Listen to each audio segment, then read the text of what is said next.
Welcome to a special edition of Artificially Intelligent Conversations. I'm your host, Andrea Christensen, a partner at Penta and head of our AI task force. Today, I'm speaking with Tobi Young and Babak Hojat from Cognizant, a Fortune 200 digital services and tech company that is a leader on AI in the corporate world and was recently named again to Fortune's list of most innovative companies. So Tobi is Cognizant's Senior Vice President for Legal and Chief Corporate Affairs Officer, where she oversees regulatory, legal, and sustainability issues. Tobi started his career as a press secretary on Capitol Hill and then became a lawyer, where she held roles in the White House and the DOJ. She also clerked for Supreme Court Justice Neil Gorsuch and was the first enrolled tribal member to serve as a Supreme Court clerk in U.S. history. So kind of a big deal. Thanks for joining us, Tobi. Babak is Chief Technology Officer for AI at Cognizant, where he leads the Advanced AI Lab, which conducts cutting-edge AI research. Babak is an expert in numerous fields of AI and has founded multiple companies in these areas. He is the former co-founder and CEO of Sentient, responsible for the core technology behind the world's largest distributed artificial intelligence system. Also, he's the primary inventor of the technology behind Apple's Siri. So again, not a big deal. Thank you for joining us. We're really excited to talk to you today. Anything I missed? No, but Andrea, I have to tell you a funny story. My daughter has met President Bush, Justice Gorsuch, and the person she's most excited that I know is Babak, Mr. Siri himself. So this is a lot of fun for me. That's really impressive. I'm really excited. So let's dive in. So there are three general camps on Gen AI right now. I'll say there's the existential threat camp, where people think AI is going to destroy humanity. There's the utopian camp that sees AI taking humanity to its zenith. And then there's kind of the middle ground, no opinion camp, where people don't actually understand what they should think, what the latest innovations are, and how they affect them. So what camp are you both in, and why?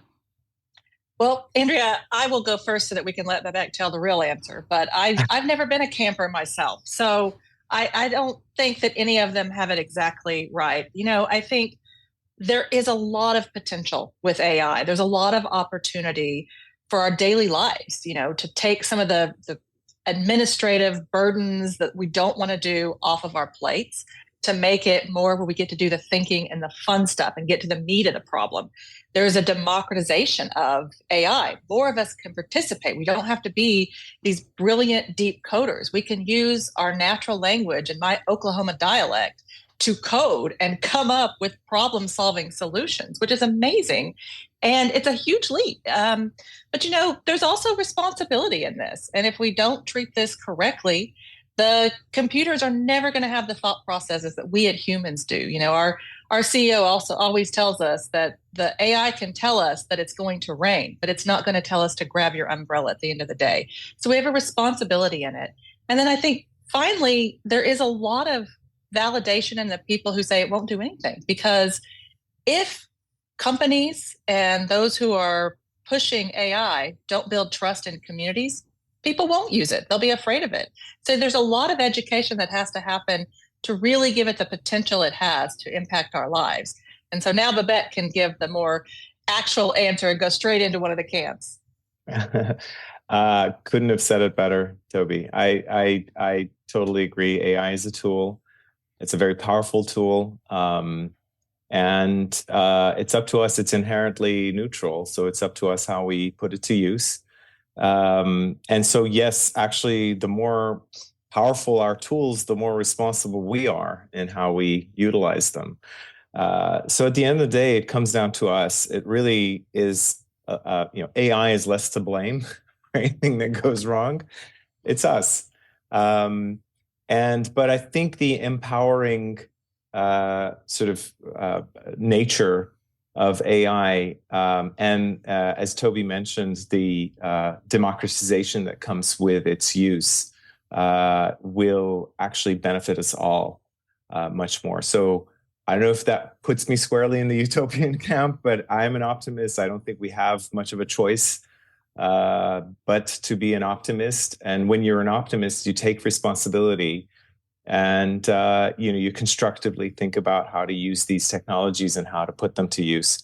I think the biggest fear with AI and what is kind of reflected in our culture and our science fiction is if we give AI autonomy and allow it to make decisions, somehow at that point, we always think, oh, it's only going to make the wrong decisions.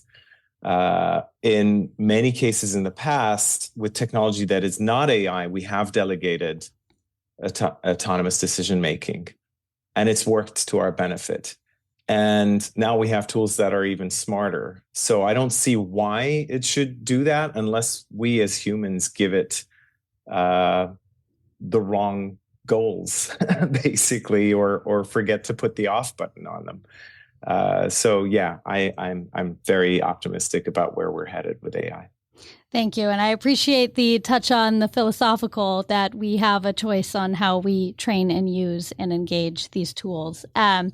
So, I do want to pivot to workforce because we've seen a lot of headlines already about job loss tied to AI, and polls show most Americans are concerned. They think this will continue.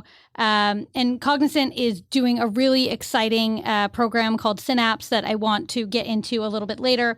But before we do, I'd like to get your perspective on how AI will change the workforce landscape as we know it today, and how companies, how educational institutions and policymakers should be thinking about adaptation to the age of AI.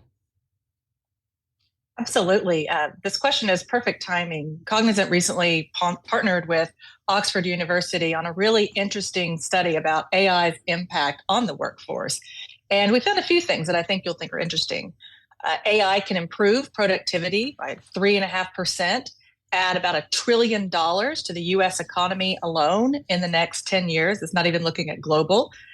There's a lot of possibility for AI in a more prosperous world. But we also found that over the next 10 years, 90% of the jobs from entry level all the way to the C-suite will experience a degree of AI-related disruption. That doesn't mean they'll go away, but they will change in some sense. So the study predicts that Gen AI will displace more than 9% of the current workforce. Over 1/10 of those displaced might never find work again. So there's no denying there's a big disruption coming. And one of the things we're looking at Cognizant is, what do we do about that, right? We've seen disruptions throughout history. And I think it's time to learn the good and the bad from those changes and disruptions.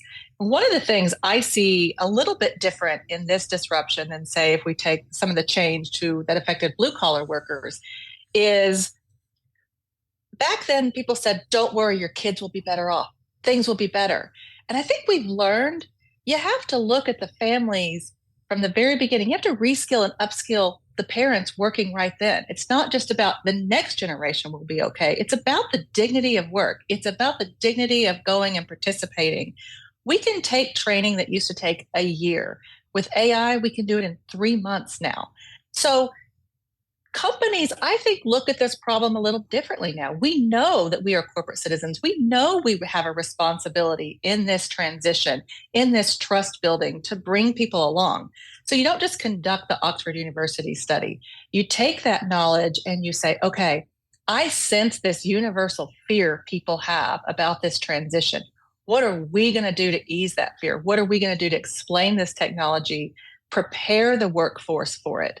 So it's one of the things we're looking at, is how do we partner, and we can get into that with Synapse, but how do we partner with our other corporate clients, NGOs, to take people through this and not say, your kids will be fine. No, your kids need to see you doing fine. Your kids need to see you part of this. And again, it goes back to AI is democratizing STEM. You're not left behind if you're not a good coder. Tobi is still going to be able to potentially have a job in this if I learn how to think a little bit differently and just task orient differently. So it's a fear. We have to know what the problem is, and then we move quickly towards a solution. Yeah, Babak, I'd be curious your take on the Oxford findings and what they mean. I mean, we've talked a little bit about how this means more critical thinking. This means more a different way of thinking. And so how should we take these findings of these Oxford studies and adapt how we're thinking about training people? Yeah, I mean, the way the study was done is fascinating. We took all the jobs in the U.S. job report, And then we looked at breaking each job into its constituent tasks. And there's more than 18,000 tasks that were reviewed. And for every task, we looked at the level of disruption that AI and generative AI is going to bring to that task. And then we kind of reconstructed it back into the jobs. And that's the number that Toby just quoted, like 90% of jobs. And you're talking across the board, like the CEO job is going to be disrupted. It's not just, the worker in the factory. And based on that, we looked at, what are the mitigations? So this wasn't just about looking at, the upside of the economic impact, $1 trillion over 8 years, and so forth. But it was also, what are the mitigations? How do you soften this disruption? Disruption is going to happen. How do you reduce the number of jobs that will have a problem kind of reskilling and upskilling? And there's good news here as well, which is the barrier to entry is much lower with generative AI, because the language of choice to get it to do things for us is our mother tongue, English or whatever language, like, our CEO always talks about, like, an illiterate farmer in India now can actually direct a generative AI system to do something for them, because using speech recognition and just natural language, the system understands that.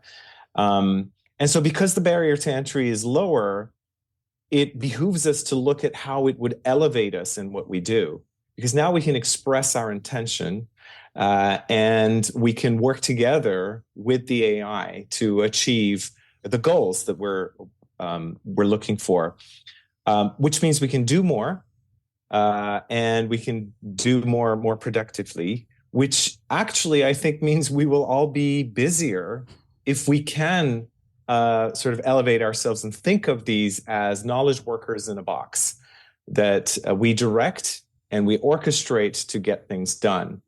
And I think we have a much better chance at every level of the job spectrum to be able to elevate ourselves. This is not going to be limited to those who know how to use the system, because knowing how to esse the system is very, very easy. Just tell it what you want it to do.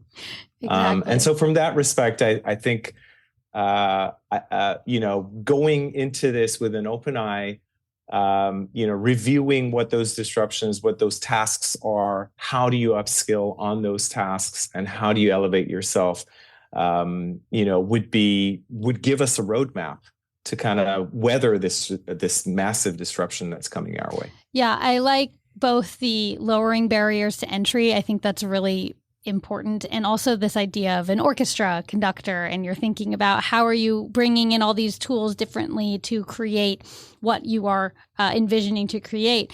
And to Toby, to your point about kids, I did want to ask a question because, I've been going to a bunch of forums and events, and you hear people ask the question pretty regularly, should my kids still learn to code? And I've heard people say yes, and I have heard people say no with equal confidence, and they're both smart people and experts. So, and you just had the CEO of NVIDIA say he thinks programming degrees are a thing of the past. So let's settle this. Should parents teach their kids to code? Well, as a fellow mom, I will tell you that even though calculators can do math faster, my first grader still comes home practicing addition and subtraction and number bonds. And so I would say the gifting in coding is no longer required, but it's still important to understand some of the background and have a basic working knowledge in what this technology is in the future. Now, what is neat about it is, yes, go to coding camp, but don't forget the humanities. Don't forget the critical thinking skills. Send your kids to those camps too. Have them understand the broader problem solving.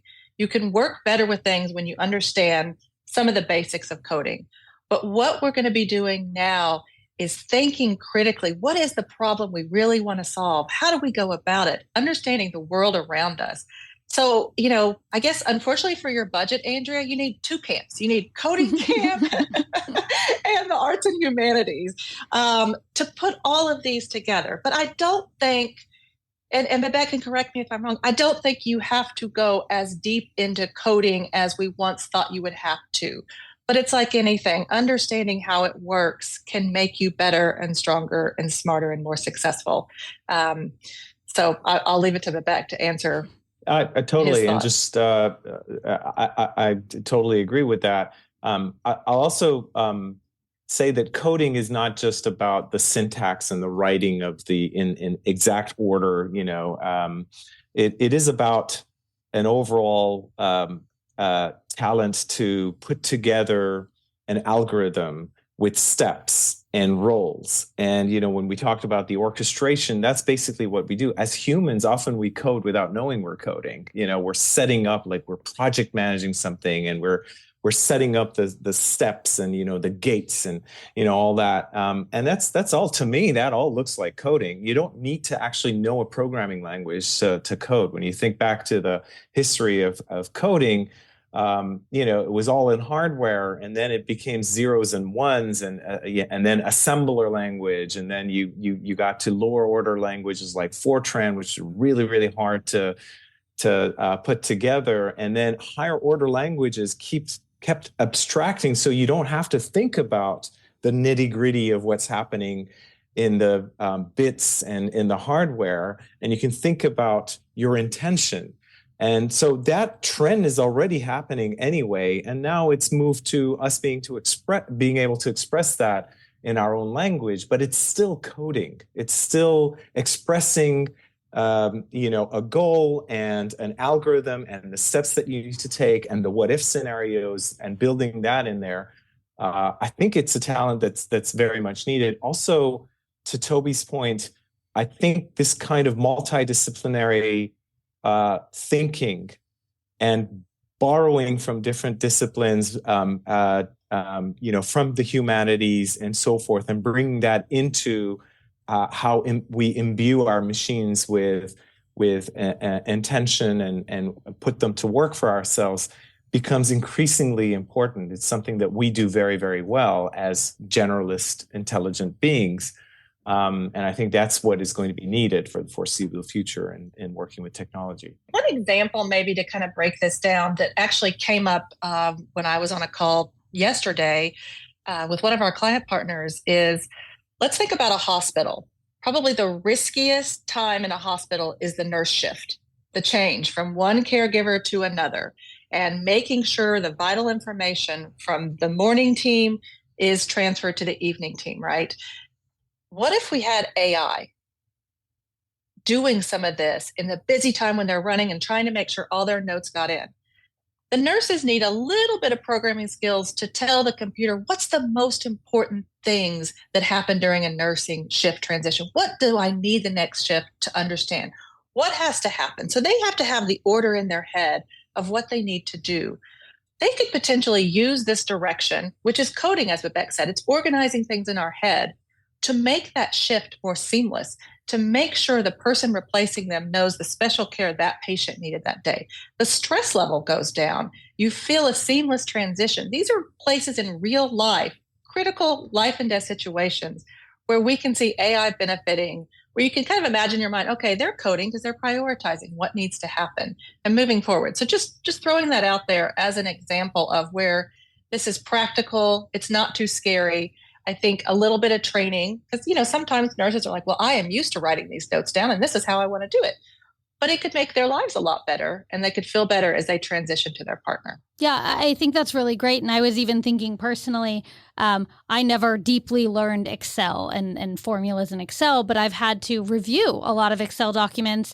And what's been fascinating to me is I know exactly what I need Excel to do for me. I just don't know the formula to do it. And so the other day I just asked ChatGPT for a formula and it worked because I know exactly what I need to do. And so it's the order of the thinking. You need to know what you're asking and the steps that need to happen. But it's okay that I didn't know the exact formula to use because someone can help me with that now. But I now am that lowered the barrier to entry for me for answering a complex question that required Excel versus just looking at a document. And so I want to come back to these lowering barriers and Cognizant's Synapse Initiative. And you launched this last year, and the goal is to train 1 million people globally by 2026 to work in the age of AI. And so obviously there's been a lot of training and reskilling programs over the years, and we've talked a lot about how the landscape is changing and how we need to have multidisciplinary thinking. And so I'm really curious about how you've approached this Synapse Initiative and why you think it's different and it's going to be a game changer for workers. So our CEO, Ravi Kumar, is dedicated to skilling and changing people's lives. I think he's lived a life like that. He's seen people who haven't had opportunity or access. You know, in the United States, we might say somebody hasn't had access to coding. But in India, Cognizant volunteers are teaching kids to code without computers, right? I mean, the trajectory is so important. And so he challenged us to think about, how can we stand up as corporate citizens, as Cognizant, in this transition and answer some of the angst and anxiety? And so thus Synapse was born. And Synapse is really about two groups. One, people who are in the technology industry whose jobs are going to change. And we want to make sure we're helping them upskill and reskill. And this goes back to the dignity of work that we talked about and staying in your training in your field. So we're looking at a little bit more sophisticated skilling there for people and looking to partner with some of our clients and say, hey, we'll take some of your people whose skills might be a little obsolete with generative AI. We'll retrain them. We'll redeploy them to help them do the things you need so that communities aren't losing jobs. They're just repurposing jobs. But there's also a huge group of people in the United States right now who are not in technology. How do you deal with that? So Synapse looks to partner with some of the NGOs that we have, like, for instance, NASCOM in India, or Code Platoon we do here, or several groups that we work with, to bring skilling curriculum to people who have not had the entry. And again, I think a lot of companies are going to be willing to partner with us, invest more, because you can train faster, right? Law firms are losing a lot of money on first-year associates. You just can't train them very fast. But we now, with AI, know that you can shrink this training to about 3 months out of a year, as we discussed earlier. So what we're doing is we're saying we're going to give you the skills, but we don't stop there. I think a lot of people will go online, they take a skills course, they have a certificate. Great. What do I do now? The end-all goal of Synapse is to connect the dots for people, to build these consortiums with our clients, our NGOs, to help people then take these skills and find a place to work, to embed them back into a company, to give them skills for the future. That's the big dream, is building these consortiums, connecting the dots. As you know, just coming out of college, I have a degree. What do I do with it? You sort of wanted a college counselor to tell you the things that are out there in the world. Unless, I grew up in a very small town. I had no idea the jobs that are out there. So what we want to do is build those consortiums with smart partners who are already doing this great work and say, and here's how you go deploy those skills. Here's some opportunities for work. Here's where you go. So that's what we're looking to do. We're invested in it. We have a skills accelerator at Cognizant where we're training people. We currently do apprenticeships. We work with the Department of Labor for apprenticeships. We're doing some pilot programs with some of our clients to take on some of their teams, teach them these skills, accelerate them, and get them repurposed to make their jobs easier. And again, like we talked about, use the critical thinking that you need for the next generation of technology. Yeah, and I think what's interesting is the global lens you all are taking here. And so talk to me a little bit about because Gen AI is a global revolution, it doesn't really have borders. And so just talk to me a little bit about your choice to really make this a global initiative. Well, Cognizant is a global company. We have about 350,000 employees across the globe. And so we see firsthand in all of our localities the anxiety, the fear of where do I belong? and the need to bring people along in this technology. So it was an easy decision for us to jump in and say we're going to tackle this all over the world. And we're starting in India, where we have a lot of associates, in the United States, where we have partners. So since 2018, for example, Cognizant's given about $69 million in grants for STEM education and broadening access to people. And we've done this with 77 partners throughout the world.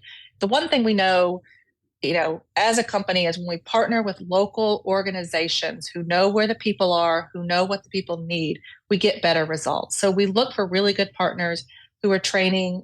For example, in Texas, we are working with a trainer who's teaching veterans skills as they leave the military service to redeploy and learn these skills.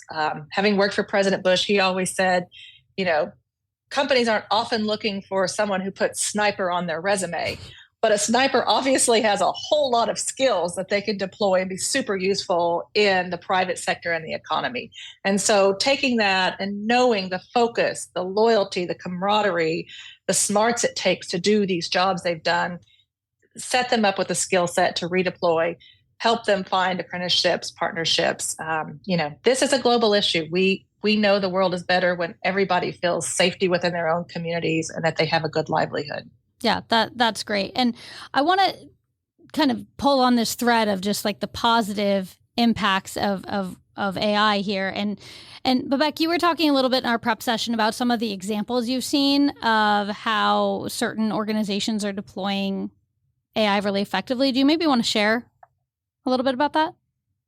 Yeah, we see a lot of low-hanging fruit, basically what they're calling high impact, low risk adoption of generative AI, which is natural. That's where things start. And the biggest applications that we see is like companies coming to us and saying, hey, we love what we see with ChatGPT, but we want a ChatGPT-like interface to our proprietary document repository in-house or our structured data in-house. And we don't want that data to leave. We want it to be secure. There's a approach to doing that. It's called RAG, Retrieval Augmented Generation. It's quite popular and we're very good at it. And we do that for all our clients. That's a very common application. So basically, I want a chat interface, a very smart chat interface, but I want it to know what I know that's proprietary to me in-house in my company. The other common uses are things that we've experienced with ChatGPT ourselves, such as, for example, it can translate language. So great, we can use it for machine translation, we can use it for summarization. It writes code, to your point, so we can express what we want and it'll write the code for us. And so for any development environment where we want to make our developers more productive or the quality of their work better or have the system automatically generate test cases, these are very, very common usages. But let me actually move us to other use cases where as Cognizant, we're advocating this and using it in-house and for our clients, which is saying, well, all that is well and good, and we're really good at that, and we'll help you bring those types of applications in. But how are you going to disrupt your own business? And when you start thinking about it like that, AI moves from being in the periphery of what you do and making you more productive to the center of tackling your KPI. And so that's where you start. Like, what is my KPI? What am I solving for? It's usually more than one. For example, I don't know, saving lives in COVID and saving the economy, that's a false choice. You want to do both. And yes, they're opposing, goals, but we can task AI to find us that happy medium. And the same goes for a company that's trying to increase its revenues while being, environmentally responsible, while having good margin and cutting costs. So it's all of the above, not one. You don't have to pick one. It's all of the above. And so we start from there and we help our clients. And, one of the funny things that happens is that when you broaden it that way, the client then sits in front of you going, wait, but then, okay, so I can use AI everywhere. So where do I start? At which point we're like, okay, we can use AI for that. So for example, we have an AI agent. We literally type in the name of the company or the name of the division within the client company that we're talking to. And that AI agent reviews what's publicly available about that company and takes input from us and comes back to us with 5 use cases that are central to the business of that company where we can disrupt using Gen AI. And then it does some analysis on those use cases, on the impact, and says, well, this is the one that I would recommend. And you can go with that, or you can go with another one, or you can interact with it. And then we move on to another Gen AI-based agent that we interact with to scope that use case. So it helps us interactively think about, what are the actions that we want to take? How are we going to optimize the outcomes, the KPIs that we're looking for? What data is available? And what data can we provision, let's say, from publicly available data sources or third-party data sources to help with this data, with this decision? And once the scoping is there, we then move on to another Gen AI-based agent that helps us generate synthetic data that resembles the data that's running and is available in our client company. And we take that synthetic data and we develop the use case for them in front of them. And believe it or not, that takes about 20 to 25 minutes. So we go in front of a client and start from not knowing what use case we want to build to actually having an end-to-end real use case, albeit on synthetic data, but synthetic data that's very closely resembling the data we know the client has. And we show them with an interface that is, again, Gen AI, so they can actually interact with it, and it helps them with their business. I think that gives you a glimpse of what is the art of the possible. First of all, how much more productive we are. How much interaction is there between us and Gen AI and helping us formulate what we want to do? And throughout, and like at every point along the way, we're using AI in collaboration with us to build the system. And, we can iteratively create this. So gone are the days where, we're going to be talking to the client and spending a month just, scoping out what needs to be done, and then going through this waterfall approach of, a 5-year project to get something. We can get the POC in front of the client in that first encounter. And so just to give you an example of how we look at AI enablement at Cognizant. Yeah, it's really fascinating. And it's kind of amazing that you are already embedding Gen AI so up front and center with your clients right now. And I love that you're able to just to get to action faster. And I think that's what everybody wants, is to not spend the time thinking about what should the plan be. It should be, let's execute the plan, but we can help get a really good plan a lot faster. And that's really exciting. Tobi, anything you want to add before we wrap? No, I just want to say, kind of as Babak said, I think 2 distinguishing things to leave a policy audience with is, one, our Oxford research shows us there's disruption, and so it's time to do something. But 2, what we're trying to do in skilling and what Synapse is dedicated to is that it's not that AI is going to take your job.